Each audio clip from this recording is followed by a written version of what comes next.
तो हेलो दोस्तों, आप सभी का एक और मोस्ट इम्पॉर्टेंट महामैराथन वीडियो में स्वागत है। यदि आप लोग क्लास 12 बायोलॉजी स्टूडेंट हैं और 2024 में बोर्ड परीक्षा देने वाले हैं और आप लोग अपनी क्लास 12 की बायोलॉजी में 70 में 70 नंबर बिल्कुल पक्का करना चाहते हैं, तो आज की ये महामैराथन वीडियो आप सभी लोग के लिए बहुत ही ज़्यादा महत्वपूर्ण होने वाली है। क्योंकि आज की इस वीडियो में लोग क्लास 12 बायोलॉजी की पूरी किताब में आपको जो बोर्ड परीक्षा में हर साल क्वेश्चन आते हैं, उन्हीं प्रश्नों को हम लोग एक महामैराथन वीडियो करने वाले हैं, जिसमें हम लोग सबसे पहले मोस्ट इम्पॉर्टेंट बहुविकल्पी प्रश्नों को करने वाले हैं। यानी कि क्लास 12 बायोलॉजी की पूरी किताब में जो आपके मोस्ट इम्पॉर्टेंट यानी कि जो सबसे ज़्यादा महत्वपूर्ण बहुविकल्पी प्रश्न होते हैं, सबसे पहले हम लोग उन प्रश्नों को यहाँ पर देखने वाले हैं। उसके बाद में फिर हम लोग क्लास 12 बायोलॉजी की पूरी किताब से आपको जो मोस्ट इम्पॉर्टेंट अति लघु उत्तरीय प्रश्न होते हैं, जो कि बोर्ड परीक्षा में 1 नंबर के लिए आते हैं, उनको करेंगे। और फिर हम लोग उसके बाद में बात करेंगे मोस्ट इम्पॉर्टेंट लघु उत्तरीय प्रश्न की, जो कि बोर्ड परीक्षा में 2 और 3 नंबर के लिए आते हैं। फिर हम लोग इन प्रश्नों को करने वाले हैं और लास्ट में हम लोग इस वीडियो में हम लोग करेंगे मोस्ट इम्पॉर्टेंट दीर्घ उत्तरीय प्रश्न को। तो ये वीडियो यानी कि आज की जो आपकी महामैराथन वीडियो है, आप सभी लोग के लिए बहुत ही ज़्यादा महत्वपूर्ण है। इसीलिए आप लोग वीडियो को शुरू से लेकर के अंतिम तक देखिएगा, यदि आप लोग अपनी क्लास 12 की बायोलॉजी में 70 में 70 नंबर बिल्कुल पक्का करना चाहते हैं, क्योंकि आज की यह वीडियो आप सभी के लिए बहुत ही ज़्यादा महत्वपूर्ण है। तो चलिए हम लोग वीडियो को स्टार्ट कर देते हैं। वीडियो को शुरू करने से पहले मैं आपको बताना चाहता हूँ कि यदि आप लोगों को अपनी बोर्ड परीक्षा 2024 के लिए मोस्ट इम्पॉर्टेंट क्वेश्चन आंसर चाहिए, तो आप लोग हमारा टॉपर ग्रुप ज्वाइन कर सकते हैं। एक सब्जेक्ट का प्राइस मात्र 50 रुपीज़ कर दिया गया है। यानी कि 50 रुपये में आपको क्लास 12 बायोलॉजी के ऑल चैप्टर के जो मोस्ट इम्पॉर्टेंट क्वेश्चन होते हैं, उनको यहाँ पर आपको दिया जाएगा और साथ ही में उसका आंसर भी आपको यहाँ पर दिया जाएगा। तो जिसको भी टॉपर ग्रुप को ज्वाइन करना है, वो लोग इस नंबर पे व्हाट्सएप पर मैसेज करेंगे और आप लोग चाहो तो इसी नंबर पे पेमेंट कर इसी नंबर पर स्क्रीनशॉट भी भेज सकते हो पेमेंट का। और जैसे आप स्क्रीनशॉट भेजोगे तो आपको वहाँ पर सारे मोस्ट इंपॉर्टेंट क्वेश्चन आंसर भेज दिए जाएंगे, जिसमें आपके मोस्ट इंपॉर्टेंट बहुविकल्पी प्रश्न होंगे, अति लघु उत्तरीय प्रश्न होंगे, लघु उत्तरीय तथा दीर्घ उत्तरीय प्रश्न होंगे। ठीक है, चार्ज मात्र 50 रुपये कर दिया गया। तो इसको भी ज्वाइन करना लोग ज्वाइन कर सकते हैं। डिस्क्रिप्शन बॉक्स में आपको हमारा व्हाट्सएप नंबर मिल जाएगा और यहाँ से भी आप लोग देख सकते हो। तो चलिए अब हम लोग अपने महत्वपूर्ण यानी कि मोस्ट इंपॉर्टेंट महामैराथन वीडियो में सबसे पहले मोस्ट इंपॉर्टेंट बहुविकल्पी प्रश्नों को देख लेते हैं। फिर हम लोग अति लघु उत्तरीय प्रश्न को देखेंगे, फिर लघु उत्तरीय, दीर्घ उत्तरीय। तो आप लोग जल्दी से वीडियो को लाइक कर दो, फिर हम लोग वीडियो को स्टार्ट करें और महत्वपूर्ण क्वेश्चन को स्टार्ट करें। ठीक है, तो मैं उम्मीद करता हूं कि आप लोगों ने वीडियो को लाइक कर दिया होगा और साथ में चैनल को भी सब्सक्राइब कर दिया होगा। तो चलिए हम लोग जो मोस्ट इंपॉर्टेंट क्वेश्चन करने वाले हैं आज की वीडियो में, चलिए हम लोग स्टार्ट करते हैं। तो इस पेज को मैं यहाँ पर हटा देता हूँ। तो आज का जो हमारा मोस्ट इम्पॉर्टेंट बहुविकल्पी प्रश्न का जो सबसे पहला प्रश्न होने वाला है, वो आपका होने वाला है कि दोहरा निषेचन होता है। ये आपका वेरी इंपॉर्टेंट क्वेश्चन है। 2008 में, 14 में, 16 में, 22 में 4 बार पूछा गया है। और आज की इस महामैराथन वीडियो में जितने भी क्वेश्चन कराए जा रहे हैं, आपको उनको आज के आज ही तैयार करना है, उसको कल के लिए नहीं छोड़ना है। तो इसीलिए आप लोग यदि पूरा वीडियो देख सकते हो, तभी आप लोग वीडियो को शुरू से स्टार्ट करना देखने के लिए। ठीक है, तो चलिए हम लोग इसमें देख लेते हैं कि दोहरा निषेचन क्या होता है। तो दोहरा निषेचन यानी कह सकते हैं किसमें होता है। ठीक है, पहला ऑप्शन आपका इसमें दिया गया आवर्तबीजी पादपों में, दूसरा आपका दिया गया अनावर्तबीजी पादपों में, तीसरा आपका दिया गया शैवाल में और चौथा आपका दिया गया कवक में। तो दोहरा निषेचन किसमें होता है, आपको ये चीज पता होनी चाहिए। तो दोहरा निषेचन जो आपका होता है, वो आपका आवर्तबीजी पादपों में होता है। इसीलिए आप लोग ऑप्शन नंबर ए पर सही टिक लगा लेंगे। और जिसको भी इसका आंसर पहले से पता था, वो लोग कमेंट करके जरूर बताइएगा, जिससे आपके नॉलेज में कह सकते हैं कि आपको लंबे समय तक ये चीज़ याद रहेगी और अपने बोर्ड परीक्षा में आप लोग अच्छा स्कोर कर पाएंगे लिख करके। फिर हम लोग अगले क्वेश्चन की ओर बढ़ते हैं। इसमें हमारा अगला क्वेश्चन हो जाता है कि क्रोमोसोमीय या फिर बोल सकते हैं गुणसूत्रीय विकार का उदाहरण है। 2020 में, 2023 में 2 बार आपकी बोर्ड परीक्षा में क्वेश्चन आया हुआ है। हम लोगों को बताना है क्रोमोसोमीय विकार का उदाहरण कौन सा है। पहला ऑप्शन आपका इसमें दिया गया हीमोफीलिया, दूसरा आपका दिया गया टर्नर सिंड्रोम, तीसरा आपका दिया गया वर्णांधता और चौथा आपका दिया गया फिनाइल कीटोनूरिया। तो जो आपका क्रोमोसोमीय जो आपका विकार का उदाहरण है, वो आपका हो जाता है टर्नर सिंड्रोम। इसीलिए आप लोग ऑप्शन नंबर बी पर सही टिक लगा लेंगे। फिर हम लोग अगले क्वेश्चन की ओर बढ़ेंगे। इसमें हमारा अगला क्वेश्चन हो जाता है कि डीएनए और आरएनए में समानता है। ये भी आपका मोस्ट इंपॉर्टेंट क्वेश्चन है कि डीएनए और आरएनए में क्या समानता है। 2017 में, 2022 में 2 बार आपकी बोर्ड परीक्षा में क्वेश्चन आया हुआ है। पहला ऑप्शन आपका इसमें दिया गया है कि दोनों में एक समान शर्करा पाई जाती है। दूसरा ऑप्शन आपका इसमें दिया गया दोनों एक समान पिरामिडीन से युक्त होते हैं। तीसरा ऑप्शन आपका इसमें दिया गया दोनों न्यूक्लियोटाइड्स की पॉलीमर श्रृंखलाएं हैं। और चौथा आपका दिया गया दोनों एकल पॉलीन्यूक्लियाइड श्रृंखलाओं के रूप में होते हैं। तो इनमें चारों पॉइंट को आपको देखना है और आपको इनमें से बताना है कि डीएनए और आरएनए में कौन सी समानता पाई जाती है। इन चारों में से कोई एक पॉइंट सही होगा। तो सही पॉइंट क्या होगा ये समझ लेते हैं। तो डीएनए और आरएनए में जो समानता होती है वो आपकी हो जाती है दोनों न्यूक्लियोटाइड की पॉलीमर श्रृंखला, यानी कि डीएनए भी आपका कह सकते हैं कि न्यूक्लियोटाइड्स की पॉलीमर श्रृंखला है और आरएनए भी है। तो इसीलिए आप बता सकते हैं कि जो आपका ऑप्शन नंबर सी होता है यही आपका डीएनए और आरएनए में समानता होता है। तो इसलिए आप लोग ऑप्शन नंबर सी पर सही टिक लगा लेंगे। फिर हम लोग अगले क्वेश्चन की ओर बढ़ेंगे। अब हमारा इसमें अगला क्वेश्चन हो जाता है कि उत्परिवर्तनवाद दिया था 2013 में, 16 में, 17 में। 3 बार आपकी बोर्ड परीक्षा में क्वेश्चन आया हुआ है। उत्परिवर्तनवाद किसने दिया था ये चीज़ हमको इसमें बतानी है। ये भी आपका मोस्ट इंपॉर्टेंट क्वेश्चन है, बिल्कुल आप मिस नहीं कर सकते हो। आपकी बोर्ड परीक्षा 2024 में क्वेश्चन आ सकता है। पहला ऑप्शन आपका इसमें दिया गया लैमार्क ने, दूसरा आपका दिया गया डार्विन ने, तीसरा आपका दिया गया वेस्लेस ने और चौथा आपका दिया गया ह्यूगो डी व्रीज ने। तो उत्परिवर्तनवाद दिया था ह्यूगो डी व्रीज, यानी कि ऑप्शन नंबर डी ये आपका सही ऑप्शन हो जाएगा। तो इसीलिए आप लोग ऑप्शन नंबर डी पर सही टिक लगा लीजिए। फिर हम लोग अगले क्वेश्चन की ओर बढ़ेंगे। अगला जो क्वेश्चन आपका हो जाता है ये भी आपका मोस्ट इंपॉर्टेंट क्वेश्चन है, क्योंकि यह क्वेश्चन आपकी बोर्ड परीक्षा में बहुविकल्पी में तो आता ही आता है, साथ में अति लघु में भी आ सकता है कि डेंगू बुखार का वाहक है, यानी कि हड्डी तोड़े बोलो या फिर आप लोग बोलो डेंगू बुखार का वाहक है। 2022 में आपकी बोर्ड परीक्षा में क्वेश्चन आया हुआ भी है। पहला ऑप्शन आपका दिया गया एडीज मच्छर, दूसरा आपका दिया क्यूलेक्स, तीसरा आपका दिया गया एनाफ्लीज और चौथा आपका दिया गया इनमें से कोई नहीं। तो हम लोग को बताना है कि डेंगू बुखार का इनमें से कौन सा मच्छर है जो वाहक है, यानी कि वो फैलाता है। पहला ऑप्शन आपका इसमें जो दिया गया एडीज मच्छर यही आपका सही ऑप्शन हो जाता है। इसीलिए आप लोग ऑप्शन नंबर ए पर सही टिक लगा लेंगे। फिर हम लोग क्या करेंगे अगले पेज पे बढ़ेंगे और वहां पर भी हम लोग महत्वपूर्ण प्रश्नों को देखेंगे। यहाँ तक यदि आपको वीडियो पसंद आए तो वीडियो को लाइक कर दीजिए और साथ ही में इन सारे प्रश्नों को नोट भी कर लो और याद भी कर लेना। ठीक है, आज ही के आज ही इसको नोट कर लो और आज के आज ही इसे तैयार कर लो। बिल्कुल भी समय नहीं है आपके पास, तो जितनी जल्दी हो सके आप लोग सभी महत्वपूर्ण प्रश्नों को तैयार करते हुए चलो। और इसी बात को ध्यान में रखते हुए हमारे यूट्यूब चैनल पर अब आपको वन शॉट अधिकतर देखने को मिलेगी, जिसमें हम लोग मोस्ट इंपॉर्टेंट क्वेश्चंस को एक एक ही वीडियो में करने वाले हैं। ऑलरेडी भी कई सारे वन शॉट आ भी चुके हैं। यदि आप लोगों ने उन वीडियोस को नहीं देखा है तो इसको देखने के बाद आप लोग उसे भी जा करके जरूर देखिएगा, क्योंकि जो आपका वन शॉट होने वाला है बहुत ही ज़्यादा महत्वपूर्ण प्रश्नों का ये आपका एक महामैराथन वीडियो होने वाला है। तो चलिए अब हम लोग अगले पेज पे बढ़ते हैं और भी महत्वपूर्ण प्रश्नों को देखते हैं। मैं उम्मीद करता हूँ कि इसे आप लोगों ने भी कॉपी में नोट कर लिया होगा। अब इसमें जो हमारा अगला क्वेश्चन हो जाता है वो आपका हो जाता है कि टाइफाइड के रोग जनक का नाम है, यानी कि टाइफाइड के रोग जनक का नाम हम लोग को बताना है। 2014 में 2023 में क्वेश्चन आया हुआ है। ये भी आपका इंपॉर्टेंट है, बहुविकल्पी के साथ साथ अति लघु में भी आता है। अति लघु में भी इसी प्रकार से पूछ सकता है कि टाइफाइड के रोग जनक का नाम लिखिए। तो इस प्रकार से ये क्वेश्चन आपकी बोर्ड परीक्षा में आता है। पहला ऑप्शन आपका दिया गया साल्मोनेला टाइफी, दूसरा आपका दिया गया अमीबा, तीसरा आपका दिया गया एस्केरिस और चौथा आपका दिया गया प्लाज्मोडियम। तो टाइफाइड के रोग जनक का नाम हम लोगों को यहाँ पर बताना है। तो आप लोग बता सकते हैं टाइफाइड के रोग जनक का नाम होता है साल्मोनेला टाइफी जीवाणु। तो इसीलिए आप लोग ऑप्शन नंबर ए पर सही टिक लगा लेंगे, यह आपका सही ऑप्शन हो जाता है। फिर हम लोग अगले क्वेश्चन की ओर बढ़ेंगे। अब इसमें जो हमारा अगला क्वेश्चन हो जाता है आपका हो जाता है कौन सा एंजाइम डीएनए खंडों को जोड़ने का काम करता है। ये भी आपका बहुत ही महत्वपूर्ण क्वेश्चन है। 2018 में 19 में दो बार आपकी बोर्ड परीक्षा में क्वेश्चन आया हुआ है। हम लोग को बताना है कौन सा एंजाइम डीएनए खंडों को जोड़ने का कार्य करता है। ठीक है, तो पहला ऑप्शन आपका इसमें दिएगा काइटिनेज, दूसरा आपका दिएगा लाइगेज, तीसरा आपका दिएगा एंडोन्यूक्लियेज और चौथा आपका दिएगा हेक्सोन्यूक्लियेज। तो जो आपका एंजाइम खंडों को जोड़ने का कार्य करता है वो आपका होता है लाइगेज एंजाइम। तो इसीलिए आप लोग ऑप्शन नंबर बी पर सही टिक लगा लेंगे और इसे अपनी कॉपी में नोट करके अच्छे तरीके से याद कर लेंगे। तो यहाँ तक हम लोगों ने कुछ मोस्ट इंपॉर्टेंट बहुविकल्पी प्रश्नों को देखा है। तो इसीलिए आप लोग सबसे पहले इन्हें तैयार कर लो, फिर हम लोग आगे बढ़ेंगे और यहाँ पर अब हम लोग देखेंगे 1 नंबर, 2 नंबर तथा 3 नंबर वाले जो मोस्ट इंपॉर्टेंट क्वेश्चन होते हैं उनको हम लोग देखेंगे और उसके बाद में फिर हम लोग इसमें देखने वाले हैं मोस्ट इंपॉर्टेंट दीर्घ उत्तरीय प्रश्न को। तो सबसे पहले हम लोग देखते हैं 1 तथा 2 तथा 3 नंबर वाले जो मोस्ट इंपॉर्टेंट क्वेश्चन होते हैं उनको।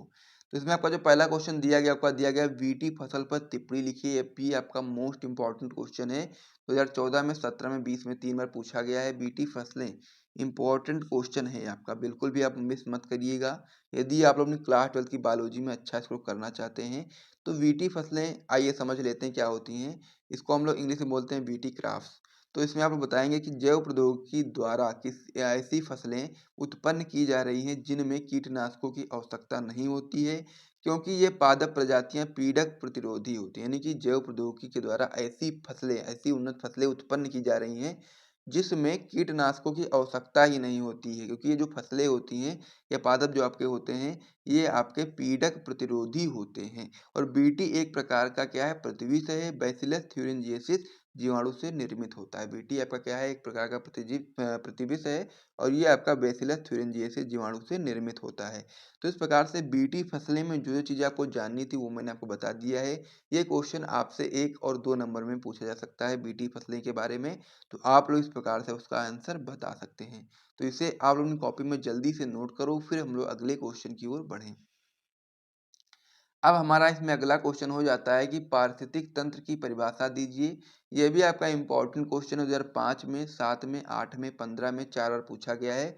पारिस्थितिक तंत्र की परिभाषा आपको यहाँ पर पता होना चाहिए। तो आप लोग इसमें बता सकते हैं हेडिंग लगाने के बाद कि वह तंत्र जो वातावरण के जैविक तथा अजैविक कारकों के परस्पर संबंधों तथा प्रक्रियाओं को व्यक्त करता है। बहुत ही इंपॉर्टेंट पॉइंट है ये कि वह तंत्र जो आपका वातावरण के जैविक तथा अजैविक कारकों के परस्पर संबंधों तथा प्रक्रियाओं को व्यक्त करता है, पारितंत्र कहलाता है। और ये चीज़ आपको यहाँ पे ध्यान रखना है कि जो आपका पारितंत्र होता है इसको हम लोग पारितंत्र भी बोल सकते हैं और पारिस्थितिक तंत्र भी बोल सकते हैं। तो यदि आपसे पारितंत्र पूछा जाए तब भी आप लोग यही चीज़ बताओगे और यदि पारिस्थितिक तंत्र पूछा जाए तब भी आप लोग यही चीज़ बताओगे। तो यहाँ पर मैंने परिभाषा में आपको बताया कि वह तंत्र जो वातावरण के जैविक तथा अजैविक कारकों के परस्पर संबंधों तथा प्रक्रियाओं को व्यक्त करता है, पारितंत्र कहलाता है। आगे आप बता सकते हैं पारितंत्र शब्द का सर्वप्रथम प्रयोग एजी टेंसले ने सन 1935 ईस्वी में किया। ये भी क्वेश्चन आपके परीक्षा में आ सकता है कि पारितंत्र या फिर बोल सकते हैं पारिस्थितिक तंत्र का सर्वप्रथम प्रयोग किसने किया और कब किया। तो ये आपका बहुविकल्पी में भी आ सकता है, अति लघु में भी आ सकता है। तो इसको आपको याद कर लेना है, कहीं पर भी आप लोग आराम से आंसर बता पाओगे। तो इसे भी नोट कर लीजिए इस पेज पर जो हम लोगों ने महत्वपूर्ण प्रश्नों को किया है। फिर हम लोग अगले पेज पर बढ़ेंगे और वहाँ पर भी हम लोग महत्वपूर्ण प्रश्नों को देखेंगे। तो मैं उम्मीद करता हूँ कि आप लोगों ने इसे अपनी कॉपी में नोट कर लिया होगा और साथ ही में आप लोग वीडियो को भी शेयर कर दो। फिर हम लोग अगले पेज पर बढ़ते हैं। जल्दी से आप लोग शेयर करो, फिर हम लोग आगे बढ़ते हैं। अब इसमें जो हमारा अगला क्वेश्चन हो जाता है वो हो जाता है कि बहुभूरता पर संक्षिप्त टिप्पणी लिखिए। ये भी आपका मोस्ट इंपॉर्टेंट क्वेश्चन 2011 में, 14 में, 15 में, 23 में 4 बार पूछा गया है। वेरी इंपॉर्टेंट क्वेश्चन है कि बहुभूरता आखिर क्या होता है। इस पर हम लोग को संक्षिप्त टिप्पणी बतानी, उदाहरण भी हम लोग इसका देखेंगे। तो बहुभूरता के बारे में आइए समझ लेते हैं। तो इसमें आप बताएंगे कि एक बीज में एक से अधिक भ्रूण विकसित होने की जो प्रक्रिया होती है उसको हम लोग बहुभूरता बोलेंगे। सिंपल सी परिभाषा है, इतना भी आप लोग बता सकते हो, लेकिन थोड़ा सा आप लोग ज़्यादा लिखोगे तो आपके लिए अच्छा रहेगा। और यदि ये क्वेश्चन आपकी बोर्ड परीक्षा में अति लघु के साथ साथ लघु में आ जाए तो लघु में भी आपको थोड़ा बड़ा ही लिखना पड़ेगा, तभी आपको पूरे मार्क्स मिलने वाले हैं। तो इसीलिए मैं आपको थोड़ा सा यहाँ पर ज़्यादा बताने वाला हूँ कि एक बीज में एक से अधिक जब भ्रूण विकसित हो जाते हैं तो इस प्रक्रिया को हम बहुभूरता बोलते हैं। आगे और उसमें बताएंगे कि यह बीजांड में एक से अधिक भ्रूणकोष की उपस्थिति के कारण अथवा भ्रूण कोश की अंड कोशिका के अतिरिक्त किसी अन्य कोशिका जैसे कि सहायक कोशिका के भ्रूण के निर्माण के परिणाम स्वरूप होती है। उदाहरण में आप लोग बता सकते हैं पाइनस संतरा आपके बहुभ्रूणता के उदाहरण है। तो इस प्रकार से आपका जो बहुभ्रूणता क्वेश्चन होता है ये भी कंप्लीट हो गया है। तो इसे भी नोट कर लीजिए, फिर हम लोग अगले क्वेश्चन की ओर बढ़ेंगे। अब इसमें हमारा जो अगला क्वेश्चन हो जाता है आपका हो जाता है कि वर्णांधता क्या है और मनुष्य में वर्णांधता की वंशागति का संक्षिप्त विवरण दीजिए। ये भी आपका इंपॉर्टेंट क्वेश्चन है, 2024 की बोर्ड परीक्षा में क्वेश्चन जरूर आएगा, ये मैं गारंटी के साथ कह सकता हूँ, क्योंकि मुझे लग रहा है कि वर्णांधता का जो क्वेश्चन है ये आपके लिए बहुत ही इंपॉर्टेंट है और ये 2024 की बोर्ड परीक्षा में आ सकता है। ठीक है, इंपॉर्टेंट है, 2015 में, 19 में 2 ही बार आया है, लेकिन आपके लिए बहुत ही इंपॉर्टेंट है। बहुविकल्पी में भी इसका क्वेश्चन आता ही आता है।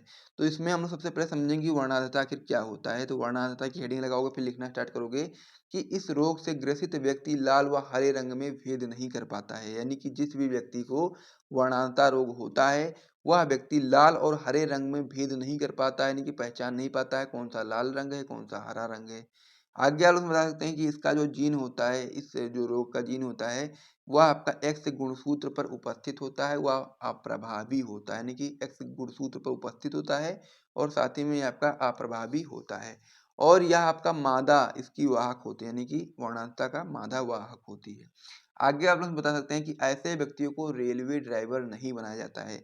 अब ये क्वेश्चन जो वर्णांधता का इस प्रकार से पूछा जा सकता है की वर्णांधता यानी कि इस रोग से पीड़ित व्यक्ति को रेलवे का ड्राइवर क्यों नहीं बनाया जा सकता? तो आप लोग बता सकते हैं क्योंकि यह व्यक्ति जो आपका होता है वो लाल और हरे रंग में भेद नहीं कर पाता है। अन्यथा उचित जो सिग्नल होगा, रेलवे सिग्नल ना पहचान पाने के कारण रेलवे दुर्घटना हो सकती है। तो ये चीज़ आप उसमें बता सकते हैं कि ऐसे व्यक्ति को रेलवे ड्राइवर नहीं बनाया जाता है, अन्यथा उचित रेलवे सिग्नल ना पहचान पाने के कारण रेल दुर्घटना की संभावना बनी रहती है। तो इस प्रकार से वाला जो क्वेश्चन था ये भी कंप्लीट हो गया है। इसे भी नोट कर लो, फिर हम लोग अगले क्वेश्चन की ओर बढ़ेंगे। अब इसमें हमारा अगला क्वेश्चन हो जाता है कि सिरका उत्पादन में जीवाणु का उपयोग होता है। ये भी आपका इंपॉर्टेंट क्वेश्चन है 2018 में, 22 में, 23 में 3 बार पूछा गया कि सिरका उत्पादन में जीवाणुओं का उपयोग किस प्रकार से होता है, उसको हम समझेंगे और किस जीवाणु का उपयोग होता है। तो इसमें आप लोग बताएंगे कि सिरका या फिर हम लोग बोल सकते हैं एसिटिक अम्ल के निर्माण के लिए शर्करा के घोल का माइकोडर्मा एसिटी अथवा बोल सकते हो आप लोग एसिटोबैक्टर एसिटी नामक द्वारा किण्वन कराया जाता है, जिससे सिरका प्राप्त होती है। यानी कि सिरका किस प्रकार से प्राप्त होता है, तो एक बार मैं फिर से रिपीट करता हूँ। सिरका या बोल सकते हैं हम लोग एसिटिक अम्ल के निर्माण के लिए हम लोग क्या करते हैं, शर्करा के घोल का माइकोडर्मा एसिटी अथवा एसिटोबैक्टर एसिटी नामक द्वारा हम लोग क्या कराते हैं, किण्वन कराते हैं, जिससे हम लोग को सिरका प्राप्त होता है या फिर एसिटिक अम्ल प्राप्त होता है। इस प्रकार से आप लोग बता सकते हैं। ये भी आपका इंपॉर्टेंट क्वेश्चन है, इसे भी नोट कर लीजिए। फिर हम लोग क्या करेंगे, अगले पेज पे बढ़ेंगे और भी महत्वपूर्ण प्रश्नों को देखेंगे जो आपके 2 और 3 नंबर वाले होते हैं, और उसके बाद फिर हम लोग दीर्घ उत्तरीय प्रश्नों को भी देखेंगे। और यहाँ तक यदि आपको वीडियो पसंद आया और आप लोगों ने अभी तक लाइक नहीं किया है वीडियो को, तो लाइक कर दो और साथ में इन प्रश्नों को नोट कर लो। फिर हम लोग अगले पेज पर बढ़ते हैं और भी महत्वपूर्ण प्रश्नों को देखते हैं। तो मैं उम्मीद करता हूँ कि आप लोगों ने नोट कर लिया होगा। तो चलिए अब हम लोग अगले पेज पर बढ़ते हैं। होने वाला है वो आपका होने वाला है कि अपरा की परिभाषा दीजिए, इसके 2 कार्य लिखिए। बहुत ही महत्वपूर्ण क्वेश्चन आपका ये होता है अपरा वाला, तो इसे आपको अपनी कॉपी में अच्छे तरीके से नोट कर लेना है, क्योंकि ये क्वेश्चन आपकी बोर्ड परीक्षा में 15 बार पूछा गया है और हर बार पूछा जाता है। कोई ऐसा साल नहीं है जिसमें पूछा ना जाए, हर बार आपसे बोर्ड परीक्षा में पूछा जाता है। तो इसीलिए आपको इसको अच्छे तरीके से तैयार कर लेना है, ताकि आप लोग अपने बोर्ड परीक्षा में जब भी ये क्वेश्चन आए तो आप लोग आराम से कर पाओ। तो चलो हम लोग देखते हैं। सबसे पहले हम लोग अपरा की परिभाषा लिखेंगे, उसके बाद फिर हम लोग अपरा के कार्य लिखेंगे। तो अपरा की परिभाषा में आप लोग बताओगे कि अपरा वह संरचना है जिसके द्वारा जरायुज स्तनधारियों का विकासशील भ्रूण या गर्भ मात्रक गर्भाशयी रुधिर से अपना पोषण प्राप्त करता है। अपरा, जिसे हम लोग इंग्लिश में प्लेसेंटा कहते हैं, कहलाता है। तो इस प्रकार से आपको यहाँ पर याद रखना है कि जो अपरा होता है वह संरचना होती है जिसके द्वारा जो जरायु स्तनधारी होते हैं उनके अंदर जो कह सकते हैं जो भ्रूण होता है या गर्भ होता है, वो आपका जो मात्रक यानी कि जो माता होती है उसके गर्भाशयी रुधिर से अपना पोषण प्रदान करता है। तो उसे ही हम लोग अपरा बोलते हैं, यानी कि जिस संरचना के द्वारा अपना पोषण प्रदान करता है उसे ही हम लोग अपरा कहते हैं, और इंग्लिश में इसे हम लोग प्लासेंटा कहते हैं। तो इस प्रकार से अपरा की परिभाषा हो गई, इसे आप लोग अपनी कॉपी में नोट करो। उसके बाद फिर हम लोग अपरा के कार्य को देखेंगे। तो अपरा के कार्य में हम लोगों से 2 कार्य पूछे गए हैं, लेकिन मैं यहाँ पर आपको 3 कार्य बताऊँगा कि यदि आप लोग एक भूल भी जाओ तब भी आप लोग 2 तो कर ही पाओगे। और कभी-कभी ऐसा होता है कि केवल कार्य पूछ लेगा तो आप लोग 3 कर देना तो और अच्छा रहेगा आपके लिए, और अच्छा ही म नंबर मिलेंगे आपको। तो पहला प कार्य इसमें आप लोग बताओगे अपरा के, कि अपरा के द्वारा विकसित होते भ्रूण को पोषण एवं ऑक्सीजन प्राप्त होती है। यानी कि जो अपरा होता है, अपरा की सहायता से जो कह सकते हैं कि जो गर्भ होता है या भ्रूण होता है, उसको पोषण एवं ऑक्सीजन प्राप्त होती है अपरा की मदद से, ठीक है? दूसरा पॉइंट आप लोग इसमें बताएंगे कि अपरा द्वारा स्रावित हार्मोन गर्भावस्था बनाए रखने और शिशु जन्म में सहायता करता है। यानी कि जो अपरा होता है उसके द्वारा स्रावित जो हार्मोन होता है वो आपका गर्भावस्था को बनाए रखने और शिशु जन्म में भी सहायता करता है। इस प्रकार से 2 पॉइंट हो गए। तीसरा पॉइंट आप लोग इसमें बताओगे कि अपरा द्वारा उत्सर्जी पदार्थ भ्रूण के रुधिर से विसरण द्वारा माता के रुधिर में चले जाते हैं, ठीक है? तो इस प्रकार से आप लोग बता सकते हो कि जो अपरा होता है वो उत्सर्जन का भी कार्य करता है। तो इस प्रकार से आपके 3 पॉइंट हो गए अपरा के कार्य में, तो इसे भी आप अपनी कॉपी में नोट कर लो, और अपरा भी आप लोग अपनी कॉपी में नोट कर लो कि अपरा की परिभाषा क्या होती है और उसके कार्य क्या होते हैं। बहुत ही महत्वपूर्ण क्वेश्चन होता है, इसको आप लोग आज ही तैयार कर लो, अभी तैयार कर लो, और इन सारे प्रश्नों को अपनी कॉपी में नोट करते हुए चलो। यदि आप लोग टॉपर ग्रुप के स्टूडेंट हैं तो उसमें आपको ये नोट्स आराम से मिल जाएगा। अब इसमें हमारा अगला क्वेश्चन हो जाता है कि मानव शुक्राणु का नामांकित चित्र बनाओ। ये भी आपका बहुत ही महत्वपूर्ण क्वेश्चन होता है, तो इसमें भी आपको अच्छे तरह से याद रखना है मानव शुक्राणु का नामांकित चित्र आखिर होता किस प्रकार से है। तो इसे आप लोग अपनी कॉपी में बना करके देख लेना 1-2 बार। बहुत ही सिंपल सा मैंने चित्र बना करके आपको दिखा दिया है और आप लोग आराम से बना भी सकते हो। तो इस प्रकार से आपका एक शुक्राणु का चित्र होता है, मानव शुक्राणु का, जिसमें आप लोग इस प्रकार से आप लोग देखेंगे, जो इस प्रकार से है इसको हम लोग क्या बोलते हैं, इसको हम लोग हेड बोलते हैं, ठीक है? इसको हम लोग क्या बोलेंगे, हेड बोलेंगे। ये जो आपका होता है इसे हम लोग गला बोलेंगे, नेक बोलेंगे, और ये जो बीच वाला चीज होती है इस प्रकार से इसको हम लोग मिडिल पार्ट बोलते हैं, और ये जो पूंछ जैसा होता है इसे हम लोग टेल बोलते हैं, ठीक है? ये इस प्रकार से आपका हो गया। इसमें हम लोग संरचना की बात करेंगे तो सबसे पहला जो इस प्रकार से आपका होता है जो आप लोग देख पा रहे होंगे केंद्रक के जो ऊपर होता है इसे हम लोग एक्रोसोम बोलते हैं। और ये जो आपका रेड कलर का है ये आपका केंद्रक होता है जो कि आपका एन होता है। और फिर नीचे यहाँ पर आप लोग देख पा रहे होंगे 2 बिंदु हैं, एक ये है और एक ये है। पहले वाले को हम लोग बोलेंगे समप्रस्थ समीप्रस्थ तार केंद्र और दूसरे वाले को हम लोग बोलेंगे दूरस्थ तार केंद्र। इस प्रकार से आपका हो गया। और फिर इस प्रकार से जो संरचना होती है इसको हम लोग माइटोकॉन्ड्रिया बोलते हैं। तो इस प्रकार से शुक्राणु की संरचना होती है। आप लोग बनाना चाहो तो बना करके एक बार देख लो। बहुत ही सिंपल सा है, 1-2 बार में आप लोग बनाओगे तो फिर आपको बेहतर तरीके से समझ में आ जाएगा। और बाकी जो चीज़ें इसमें लिखने लायक होती हैं सारी चीज़ें मैंने आपको बता ही दी हैं। तो इसे भी आप अपनी कॉपी में नोट कर लीजिए। उसके बाद हम लोग अगले पेज पे बढ़ेंगे और महत्वपूर्ण प्रश्नों को देखेंगे। और यहाँ तक यदि आपको वीडियो पसंद आए तो वीडियो को जरूर लाइक कर दिया करें, ताकि आप लोग को इसी प्रकार के महत्वपूर्ण वीडियोस मिलते रहें। तो चलिए अब हम लोग अगले क्वेश्चन की ओर बढ़ते हैं।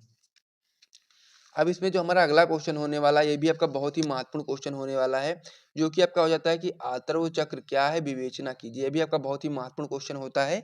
आपके बोर्ड परीक्षा में 3 बार पूछा गया, 2019 में, 20 में और 22 में। और इस बार इसके आने की संभावना बहुत ज़्यादा है। और ये आपकी बोर्ड परीक्षा 2024 में बहुत ही आसानी से आ सकता है, इसलिए आप लोग इसको अच्छे तरीके से तैयार करेंगे। तो उत्तर में आप लोग बताएंगे कि मादा में रजोधर्म, अब ये रजोधर्म को ही हम लोग अतः चक्र बोलें या फिर रजोधर्म बोलें, बात एक ही होती है। तो आप लोग बताओगे कि मादा में रजोधर्म यौनारंभ प्रारंभ होने पर प्रारंभ होता है। और यह आपका 12 से 13 वर्ष की आयु काल से में प्रारंभ होता है, यानी कि जो मादा होती है उसमें जो आतरु चक्र होता है वो आपका यौनारंभ प्रारंभ होने पर प्रारंभ होता है। और यह आपका जो मादा होती है उसमें 12 से 13 वर्ष की आयु काल में ही प्रारंभ हो जाता है तथा 45 से 50 वर्ष की आयु तक समाप्त हो जाता है, यानी कि 12 से 13 वर्ष में शुरू होगा और 45 से 50 वर्ष की आयु तक ये समाप्त हो जाता है, आपका जो आतरु चक्र होता है।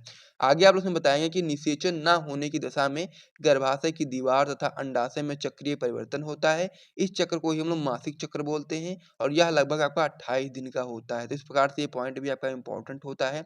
आगे आप लोग उसमें बताओगे कि इसके बाद रुधिर का स्राव शुरू हो जाता है, यानी कि 28 दिन के बाद फिर क्या होगा, इसका रुधिर का स्राव हो जाएगा। और इसी रुधिर के साथ अनिषेचित जो नष्ट हो चुका अंडा होता है वो भी योनि मार्ग से बाहर आता है और इसे ही हम लोग मासिक धर्म बोलते हैं।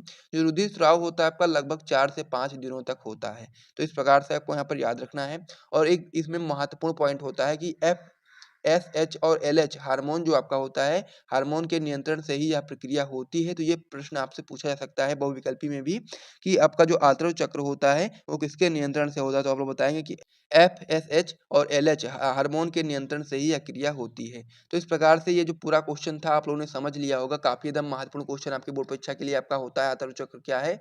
तो इसे आप लोग अभी के अभी तैयार कर लो, बिल्कुल भी टाइम वेस्ट मत करो, क्योंकि ये क्वेश्चन आपकी बोर्ड परीक्षा में आ सकता है। तो इसीलिए आप लोग इसे जल्दी से तैयार कर लो, रट लो, जैसे भी आपको समझ में आए वैसे कर लो आप लोग। ठीक है, फिर हम लोग अगले क्वेश्चन की ओर बढ़ते हैं। अब जो हमारा अगला क्वेश्चन हो जाता है कि मनुष्य में निषेचन पर टिप्पणी लिखिए। ये भी आपका इंपॉर्टेंट क्वेश्चन होता है। 2023 में क्वेश्चन आया भी था, तो इसीलिए इस बार भी इसकी संभावना है आने की। और बहुत ही महत्वपूर्ण होता है निषेचन का जो टॉपिक होता है, तो इसीलिए आपको इसको अच्छे तरह से समझना पड़ेगा, क्योंकि ये बहुत ही महत्वपूर्ण टॉपिक है और आपके बोर्ड परीक्षा में आ सकता है। तो इसका उत्तर आप लोग इस प्रकार से बताओगे कि नर युग्मक, जिसे हम लोग शुक्राणु बोलेंगे, के मादा युग्मक यानी कि अंडाणु के साथ संलयन से जो युग्मनज यानी कि टूयन का बनने की जो क्रिया होती है उसको ही हम लोग निषेचन बोलते हैं। नर युग्मक क्या होता है, मनुष्य में आपका शुक्राणु होता है और मादा युग्मक आपका हो जाता है अंडाणु। तो जो दोनों जब आपस में मिलेंगे तो उससे क्या होगा, युग्मनज यानी कि टूयन का निर्माण होगा और उस निर्माण होने की जो क्रिया होती है उसे ही हम लोग निषेचन बोलते हैं। अगला पॉइंट इसमें आप लोग बताओगे कि निषेचन के लिए जो नर होता है वो मैथुन क्रिया द्वारा स्पर्म को मादा जनन पथ पर स्खलित करता है और मनुष्य में आंतरिक निषेचन होता है। ये पॉइंट भी आपको याद करने लायक है कि जो मनुष्य होता है, यदि आपसे कोई पूछ ले कि मनुष्य में कैसा निषेचन होता है, तो आप लोग बता सकते हो कि मनुष्य में आंतरिक निषेचन होता है। ठीक है, ये चीज आपको यहाँ पर याद रखना है। अगला पॉइंट इसमें आप लोग बताओगे कि निषेचन की क्रिया फैलोपियन नलिका में होती है और शुक्राणु गति करते हुए अंडाणु तक पहुंचते हैं। ठीक है, लास्ट पॉइंट आप लोग इसमें बताओगे कि अंडाणु के कोशिका द्रव्य में उपस्थित अगुणित केंद्रक के साथ शुक्राणु में उपस्थित अगुणित केंद्रक मिलता है, यानी कि जो अंडाणु होता है उससे कोशिका द्रव्य में उपस्थित एक अगुणित केंद्रक होता है और अगुणित केंद्रक के साथ ही जो शुक्राणु होता है, शुक्राणु में भी उपस्थित एक आपका अगुणित केंद्रक मिलता है, जिसके फलस्वरूप टूयन यानी कि गुणित युग्मनज का निर्माण होता है और यह प्रक्रिया ही आपकी आपकी कह सकते हैं कि निषेचन कहलाती है। तो इस प्रकार से निषेचन प्रक्रिया पर हम लोगों ने बहुत सारा चीज़ों को लिख दिया है और इसे आप लोग समझ भी लीजिए। यदि आपसे लघु उत्तरीय प्रश्न में क्वेश्चन पूछा जाता है तो आप लोग इतना करना पड़ेगा आपको, ठीक है? और यदि आपसे अति लघु में पूछा जाता है तो आप लोग इतना भी कर सकते हो, यहाँ से यहाँ तक कर दोगे तो भी आपका कंप्लीट हो जाएगा। उसके अलावा आप लोग लिखना चाहो तो लिख सकते हो, लिखने में कोई भी समस्या नहीं है, क्योंकि जितना आप लोग लिख दोगे उतना ही आपके लिए अच्छा रहेगा और जितना ही आपके पास समय बचेगा उसी अनुसार आप लोग अपनी कॉपी में लिखते हुए चलना। प्रश्न होने वाला है वो आपका होने वाला है कि प्राथमिक तथा द्वितीयक वाहितमल उपचार के बीच मुख्य अंतर क्या है। इंपॉर्टेंट क्वेश्चन है, एनसीईआरटी का भी क्वेश्चन है और 3 बार की बोर्ड परीक्षा में क्वेश्चन आया हुआ है। महत्वपूर्ण है, आपको पता होना चाहिए कि प्राथमिक और द्वितीयक वाहितमल उपचार के बीच में क्या मुख्य अंतर है, उसको हम लोग को यहाँ पर समझना पड़ेगा। ये क्वेश्चन आपकी बोर्ड परीक्षा में कई बार पूछा गया है और ये आपसे पूछा भी जा सकता है। साथ में दीर्घ में भी इस क्वेश्चन को मैंने आपको करवा दिया, क्योंकि ये आपका जो क्वेश्चन होता है अति लघु, लघु, दीर्घ सभी में पूछा जाता है। 1 नंबर में भी आता है, 2 नंबर में भी आता है, 3 नंबर में भी आता है और 5 नंबर में भी आता है। तो इसीलिए आपको इसको अच्छे तरीके से तैयार करना पड़ेगा कि प्राथमिक और द्वितीयक वाहितमल उपचार क्या होता है। तो चलिए हम लोग इसका उत्तर देख लेते हैं। सबसे पहले आप लोग इसमें बताएंगे कि प्राथमिक तथा द्वितीयक वाहिकमल उपचार के मुख्य अंतर निम्न है। आइए हम लोग देखते हैं एक एक करके सभी अंतरों को। सबसे पहले आप लोग हेडिंग लगाओगे प्राथमिक वाहितमल उपचार और इधर आप लोग लगा दोगे द्वितीयक वाहिकमल उपचार, ठीक है? तो इस प्रकार से आप लोग हेडिंग लगा देंगे। फिर आप लोग इसमें बताएंगे प्राथमिक वाहितमल उपचार में आप लोग पहला पॉइंट बताओगे कि यह उपचार की भौतिक विधि, यानी कि जो आपकी प्राथमिक वाहितमल उपचार विधि होती है या उपचार की भौतिक विधि होती है। जो आपका द्वितीयक वाहितमल उपचार की जो विधि होती है इसको हम लोग क्या बोलते हैं, जैविक विधि बोलते हैं, ठीक है? तो ये आपको यहाँ पर समझ लेना है एक एक पॉइंट कि यह उपचार की भौतिक विधि है और यह उपचार की आपकी जैविक विधि है। तो इस प्रकार से एक एक पॉइंट आपका क्लियर हो गया। आगे आप लोग इसमें बताएंगे प्राथमिक वाहितमल उपचार में कि इसमें बड़े कणों और बहते हुए कूड़े करकट जैसे कि कागज हो गया, ठोस पदार्थ हो गए जैसे कि मिट्टी, ग्रेट आदि पदार्थों को अलग करने का कार्य करते हैं प्राथमिक वाहितमल उपचार में, ठीक है? ये आपको यहाँ पर याद रखना है। द्वितीयक वाहितमल उपचार में हम लोग क्या करते हैं, इसमें हम लोग निलंबित और घुलित कार्बनिक पदार्थों को अलग करते हैं। यानी कि जो आपका प्राथमिक वाहितमल उपचार होता है इसमें हम लोग बड़े बड़े कणों को अलग करने का कार्य करते हैं और जो आपका द्वितीयक वाहितमल उपचार होता है इसमें हम लोग क्या करते हैं, कार्बनिक यानी कि घुलित कार्बनिक पदार्थों को अलग करने का कार्य करते हैं। तो इस प्रकार से दो दो पॉइंट हो गए। अब इसमें आपका तीसरा पॉइंट हो जाता है कि अवसादन व निस्यंदन की जो प्रक्रिया होती है वो आपके प्राथमिक वाहितमल उपचार में होती है और जब आपका द्वितीयक वाहिमल उपचार होता है इसमें आपका वायवीय या अवायवीय इकाइयां उपयोग में ली जाती हैं। तो इस प्रकार से 3 पॉइंट इसमें हो गए। आगे आप लोग बताएंगे प्राथमिक वाहितमल उपचार में कि यह प्रक्रिया साधारण व कम समय लेती है।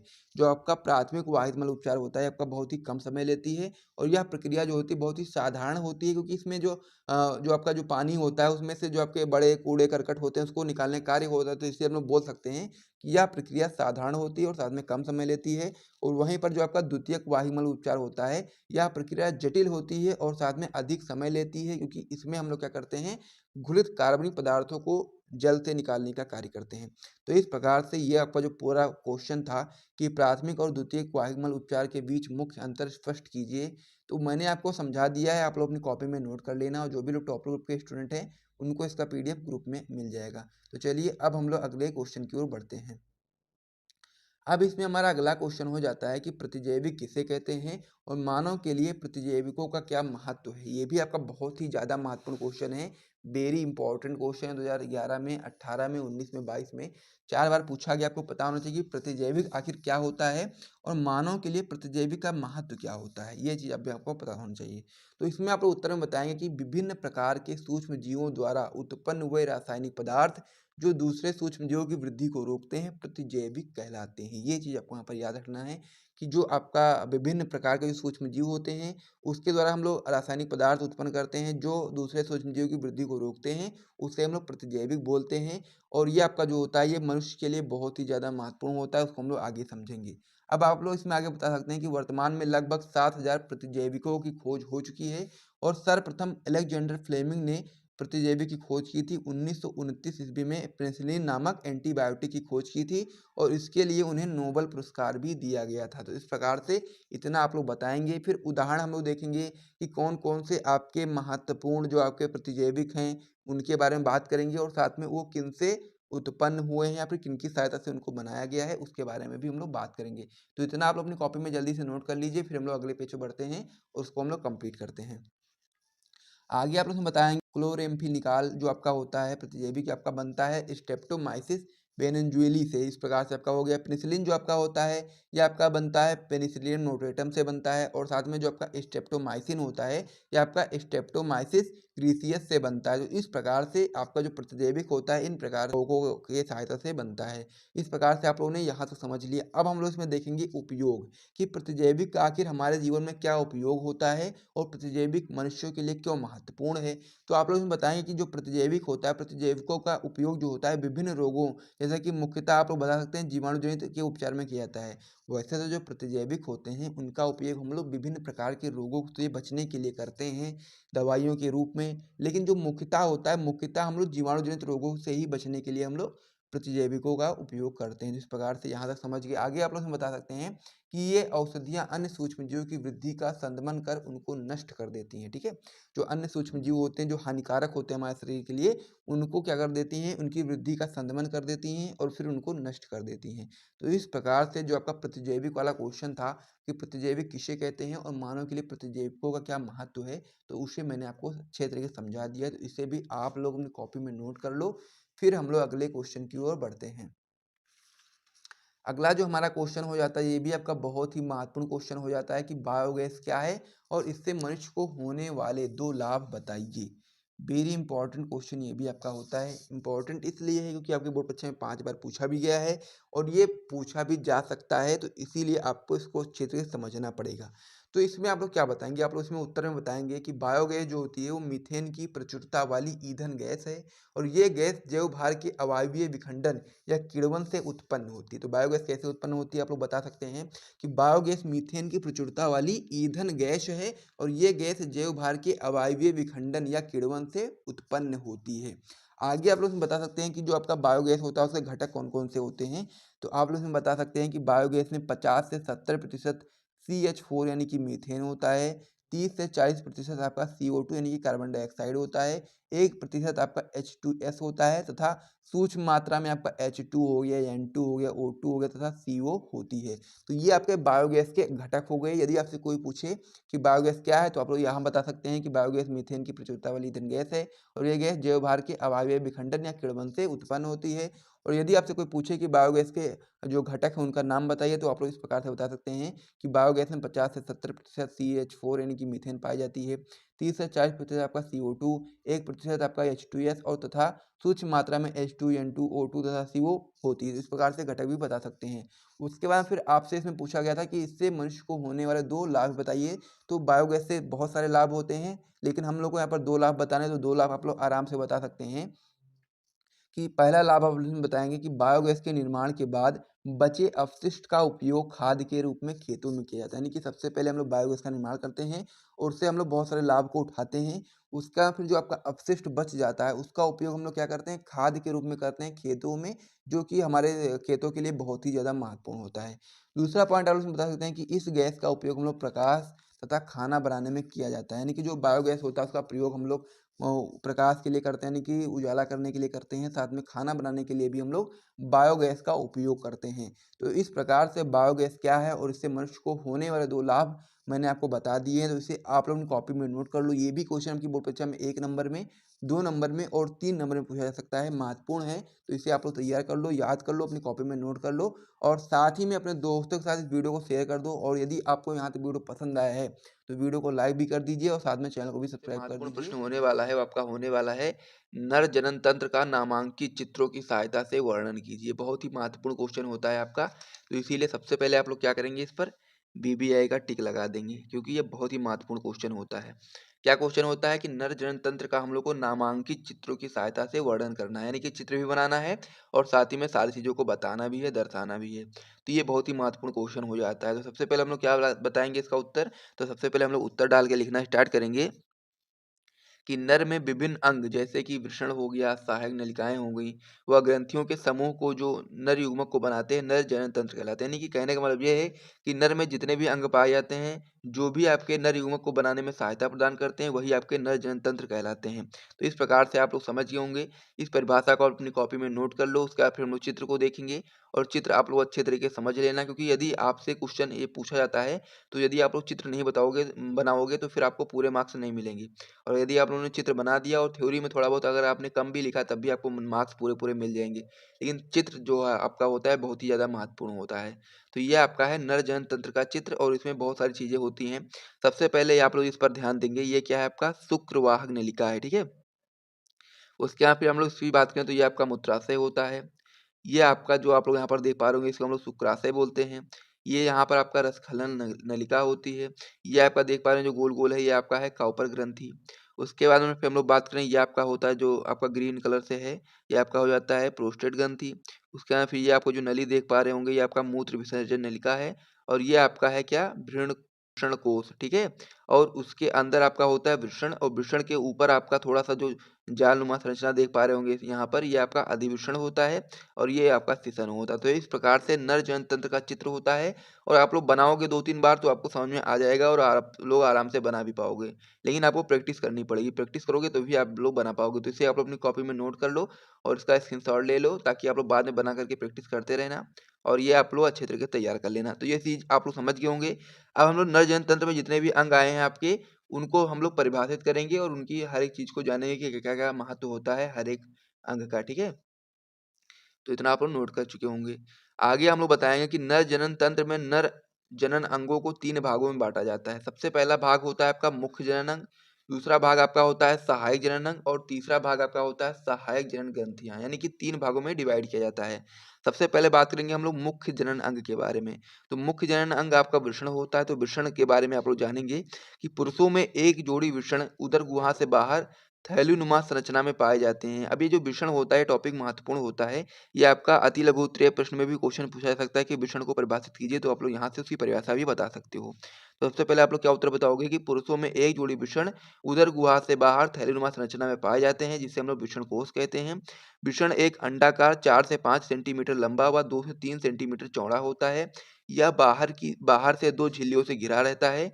वृषण के शुक्रजन नलिकाओं में ही शुक्राणुओं का निर्माण होता है। तो इस प्रकार से आपका वृषण हो जाता है। सबसे पहली बात, जो वृषण होता है वह एक जोड़ी वृषण उदर गुहा से बाहर थैलीनुमा संरचना में लटका रहता है, कह सकते हैं पाया जाता है, जिसे हम लोग जो थैलीनुमा संरचना होती है उसे ही हम लोग वृषण कोष बोलते हैं। जो वृषण कोष होता है उसका तापमान कम होता है शरीर के मुकाबले, इसीलिए जो वृषण होता है वहाँ पर पाया जाता है, क्योंकि जो शुक्राणु बनते हैं वो केवल कम तापमान पर ही बन पाते हैं, शरीर के तापमान पे बन पाना संभव नहीं है, इसीलिए वो वृषण कोष में चले जाते हैं, जहाँ पर उनका शुक्राणु का निर्माण हो पाना संभव हो जाता है, ठीक है। तो इस प्रकार से वृषण के बारे में ये सारी चीजें आप लोग अपनी कॉपी में नोट कर लो। फिर हम लोग देखेंगे सहायक जनन अंग के बारे में। तो सहायक जनन अंग में जो पहला अंग आपका आता है वो आपका होता है अधिवृषण। तो अधिवृषण क्या होता है ये समझते हैं। तो इसका उत्तर आप लोग बताओगे कि शुक्रवाहिकाएं वृषण से निकलकर वृषण के पश्च सतह पर अधिवृषण में खुलती हैं। अधिवृषण पतली व लंबी नलिका की अत्यधिक कुंडलन से बनी संरचना होती है। इनमें शुक्राणु के परिपक्वन का कार्य होता है, यानी कि जो अधिवृषण होता है इसमें जो शुक्राणु होते हैं उनके परिपक्वन का कार्य होता है, ठीक है। तो इस प्रकार से अधिवृषण भी आप लोगों ने समझ लिया है। और चित्र में यदि आप लोग देखेंगे तो अधिवृषण आपका ये होता है, यहाँ पर जो वृषण है वृषण के ऊपर जो एक जालनुमा संरचना देख पा रहे होंगे इसे ही हम लोग अधिवृषण बोलते हैं। तो इस प्रकार से आप लोगों ने सहायक जनन अंग में जो पहला अंग होता है अधिवृषण उसे आप लोगों ने समझ लिया है। तो इसे आप लोग अपनी कॉपी में नोट कर लो, फिर हम लोग अगले जो आपका टॉपिक होने वाला है उस पर ध्यान देते हैं। अब सहायक जनन अंग में जो आपका अगला टॉपिक होने वाला है आपका होने वाला है शुक्रवाहक नलिका। तो इसका उत्तर आप लोग बताओगे कि अधिवृषण के पश्च भाग से निकलकर यह शुक्रवाहक नलिका उदर तक जाकर मूत्राशय से ऊपर एक लूप बनाती है, यानी कि जो आपका शुक्रवाहक नलिका होती है वो आपका उदर तक जाकर मूत्राशय से ऊपर एक लूप बना देती है, तो यही आपका शुक्रवाहक नलिका कहलाती है। इस प्रकार से ये भी आपका हो गया। अगला पॉइंट इसमें आप लोग बताओगे शुक्राशय के बारे में कि शुक्राशय क्या होता है, तो आप लोग इसमें उत्तर बताओगे कि यह एक जोड़ी मूत्राशय के पीछे स्थित होते हैं तथा ये वीर्य का लगभग 60% भाग बनाते हैं, यानी कि जो शुक्राशय होता है वो आपका वीर्य का 60% भाग बनाता है। तो इस प्रकार से ये भी आप लोगों ने समझ लिया है। आगे आप लोग इसमें बताओगे कि मूत्र मार्ग। तो मूत्र मार्ग में इसमें आप लोग बता सकते हो कि मूत्र तथा वीर्य इसी मार्ग से शरीर के बाहर जाते हैं। तो ये भी आप लोग समझ गए होंगे, इसमें कोई भी आपको ऐसा तो होगा नहीं कि कोई समझ में नहीं आ रहा होगा, सारी चीजें समझ में आ रही होंगी आराम से। आगे आपका लास्ट में होता है सिसन। तो इसका आप लोग बताओगे कि यह मैथुन अंग है, मूत्र नलिका सिसन के रास्ते बाहर खुलती है। तो इस प्रकार से आपके सहायक जनन अंग कंप्लीट हो गए और मुख्य जनन अंग कंप्लीट हो गए। अब हमारी बारी है सहायक जनन ग्रंथियों के बारे में। और सहायक जनन ग्रंथियां जैसे आप लोग कंप्लीट करोगे फिर ये आपका जो क्वेश्चन होता है ये पूरी तरीके से कंप्लीट हो जाएगा, ठीक है। तो इसे आप लोग ध्यान से देख लो। तो सहायजन ग्रंथियाँ में जो पहली ग्रंथि आपकी होती है, वो आपकी होती है प्रोस्टेट ग्रंथि। तो इसमें आप लोग बताओगे कि यह एक सघन ग्रंथि है जो मूत्र नलिका के आधार के चारों ओर होती है। ये वीर्य का लगभग 20 से 25% भाग बनाती है, ठीक है? तो ये आपका कॉपर ग्रंथि हो जाती है। तो ये आपका प्रोस्टेट ग्रंथि हो जाती है जो कि आपका वीर्य का 20 से 25% भाग बनाती है। सहायजन ग्रंथियों में जो आपकी अगली ग्रंथि है वो आपकी हो जाती है काउपर ग्रंथि। तो इसका आप लोग बताओगे कि इसका श्रवण शिशन में स्नेहक का कार्य करता है। यह एक जोड़ी मूत्र मार्ग के दाएं व बाएं ओर स्थित होती हैं। तो इस प्रकार से ये भी आपका क्वेश्चन कंप्लीट हो गया है और इसे आप लोग अपनी कॉपी में नोट कर लो। यानी कि जो आपका क्वेश्चन था कि नर जनन तंत्र का नामांकित चित्रों की सहायता से वर्णन कीजिए, वो क्वेश्चन आपका पूरी तरीके से कंप्लीट हो गया है। सबसे पहले हम लोगों ने नर जनन तंत्र के बारे में परिभाषा को समझा, उसके बाद फिर हम लोग नर जनन तंत्र के चित्र को देखा और उसके बाद में फिर नर जनन तंत्र में जो आपके 3 मुख्य अंग होते हैं, जिसमें पहला होता है मुख्य अंग, जिसमें आपका वृषण होता है, उसे देखा। उसके बाद फिर आपका सहायजन अंग होता है, जिसमें सबसे पहले आपका अधिवृषण होता है। उसके बाद में फिर आपका हो जाता है यहाँ पर शुक्रवाह नलिका, उसके बाद में फिर आपका शुक्राशय, फिर मूत्रमार्ग, फिर श्वसन। तो इस प्रकार से ये आपका हो गया सहायक जनन अंग। उसके बाद फिर हम लोगों ने सहायक जनन ग्रंथियों के बारे में देखा, जिसमें आपकी 2 ग्रंथियाँ थी, प्रोस्टेट ग्रंथि और क्रॉपर ग्रंथि। और इसी के साथ ये जो आपका क्वेश्चन था वो पूरी तरह से कंप्लीट हो गया है। और यहाँ तक तो हमारा यह प्रश्न होने वाला है कि मनुष्य में मादा जनन तंत्र का सचित्र वर्णन कीजिए। ये बहुत ही महत्वपूर्ण क्वेश्चन होता है और जो आपका चैप्टर होता है मानव जनन, उस चैप्टर का एक क्वेश्चन है और उस चैप्टर में आपके 2 महत्वपूर्ण क्वेश्चन होते हैं। एक आपका होता है मनुष्य में मादा जनन का सचित्र वर्णन कीजिए, जो कि हम लोग अभी करने वाले हैं। और एक आपका होता है मनुष्य में नर जनन तंत्र का सचित्र वर्णन कीजिए। दोनों क्वेश्चन बहुत ही ज़्यादा महत्वपूर्ण होते हैं उस चैप्टर से। तो जो पहला वाला क्वेश्चन था मनुष्य में नर जनन तंत्र का सचित्र वर्णन कीजिए, वो हम लोग पहले ही कर चुके हैं। और अब हम लोग पढ़ने वाले हैं मनुष्य में मादा जनन तंत्र का सचित्र वर्णन कीजिए। बहुत ही महत्वपूर्ण क्वेश्चन होता है, इसीलिए आप लोग यहाँ पर सबसे पहले वेरी वेरी इंपॉर्टेंट का टिक लगा लीजिए। फिर हम लोग इसका आंसर लिखना स्टार्ट करते हैं। तो वीडियो बहुत ही ज़्यादा महत्वपूर्ण होने वाली है, इसीलिए आप लोग वीडियो को ध्यान से देखो और अंत तक देखो। और इस क्वेश्चन को आप लोग आज ही अच्छे तरीके से तैयार कर लो, क्योंकि आपका क्वेश्चन जो है बहुत ही महत्वपूर्ण है और आपके बोर्ड परीक्षा में कई बार पूछा गया है। तो इसका उत्तर आप लोग बताओगे कि मादा जनन तंत्र को निम्नलिखित 3 भागों में हम लोग बाँट सकते हैं। सबसे पहले हम लोग बाँटेंगे मुख्य जनन अंग में। तो मुख्य जनन अंग क्या होता है मादा जनन तंत्र का? तो उसमें हम लोग बता सकते हो अंडाशय। तो अंडाशय जो आपका होता है वो मादा जनन तंत्र का मुख्य अंग होता है। तो इसमें आप लोग बताओगे कि यह मादा का प्राथमिक लैंगिक अंग है, जो मादा युग्मक यानी कि अंड का निर्माण व स्टेरॉइड हार्मोन का उत्पादन करता है। आगे आप उसमें बताओगे कि उदर के नीचे दोनों ओर एक-एक अंडाशय एक जोड़ी होते हैं, यानी कि उदर के नीचे जो अंडाशय होते हैं वो एक-एक उपस्थित होते हैं। तो इस प्रकार से आप लोग समझ गए होंगे। आगे इसमें हम लोग बताएँगे, यहाँ तक आप लोग नोट कर लीजिए, फिर हम लोग अगले पेज पर देखेंगे आगे का इसका उत्तर। आगे आप लोग यहाँ पर बताओगे कि प्रत्येक अंडाशय 2 से 4 सेंटीमीटर लंबी, 1.5 सेंटीमीटर चौड़ी तथा लगभग 1 सेंटीमीटर मोटी बादाम के आकार की संरचना होती है। यानी कि जो अंडाशय होती है वो बादाम के आकार की संरचना, एकदम बादाम के आकार की जैसी होती है।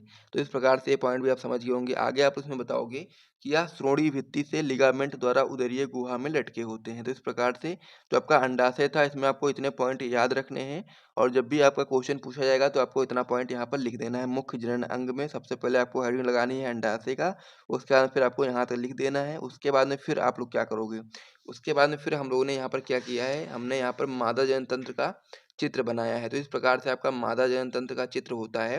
तो इसे आप लोग अपनी कॉपी में बना लो एक बार, और या फिर हो सके तो आप लोग स्क्रीनशॉट ले लो, बाद में आप लोग इसे बना करके प्रैक्टिस कर लेना 2-3 बार, बहुत ही आसानी से आप लोग बना पाओगे, ठीक है। तो इस प्रकार से क्या होता है आपका, ये आपका होता है स्त्री जनन तंत्र की संरचना, यानी कि मादा जनन तंत्र की संरचना। तो ये संरचना होती है, तो इसमें क्या-क्या पॉइंट होते हैं उसे आप लोग देख लीजिए। ये आपका होता है अंडवाहिनी, जो आपका ये चीज़ होती है आपका अंडवाहिनी होती है। ये आपका अंडाशय होता है, जो आप लोग ये चीज़ देख पा रहे होंगे, ठीक है। ये आपका गर्भाशय होता है।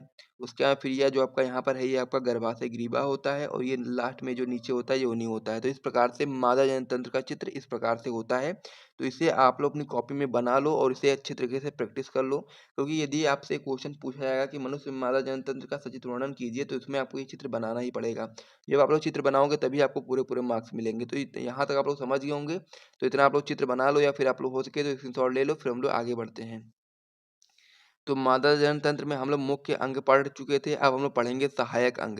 तो सहायक अंग में जो आपका पहला सहायक अंग है वो आपका हो जाता है अंडवाहिनी। तो अंडवाहिनी में हम लोग बताएँगे कि यह एक जोड़ी पेशीय व नलिकाकार होती है। यह अंडाशय से गर्भाशय तक इसकी गुहा पश्चमाभी एपिथेलियम से स्थित होती है। प्रत्येक अंडवाहिनी में आपके 3 भाग होते हैं। पहला भाग होता है कीपक, दूसरा आपका होता है तुम्बिका और तीसरा आपका हो जाता है संकीर्ण पथ। तो इस प्रकार से अंडवाहिनी होती है। तो यहाँ तक आप लोग इसे अपनी कॉपी में नोट कर लो, फिर हम लोग सहायक अंग अंग का जो दूसरा भाग होने वाला है उसको हम लोग देखते हैं। सहायक अंग में हम लोग दूसरा अंग बताएँगे गर्भाशय। तो इसमें आप लोग बताओगे कि मादा में केवल एक गर्भाशय पाया जाता है जिसे बच्चेदानी भी कहते हैं। यह 8 सेंटीमीटर लंबी खोखली पेशीय होती है। इसमें रक्त की प्रचुर मात्रा में पूर्ति होती है।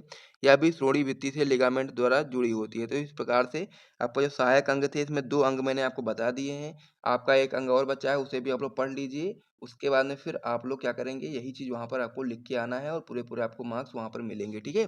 तो इतना आप लोग एक बार सबसे पहले नोट कर लीजिए, फिर हम लोग अगले पेज पे बढ़ते हैं। तो जल्दी से आप लोग इसे सबसे पहले नोट कर लीजिए, चित्र वगैरह बना लीजिए, फिर हम लोग अगले पेज पे बढ़ेंगे और आगे हम लोग देखेंगे।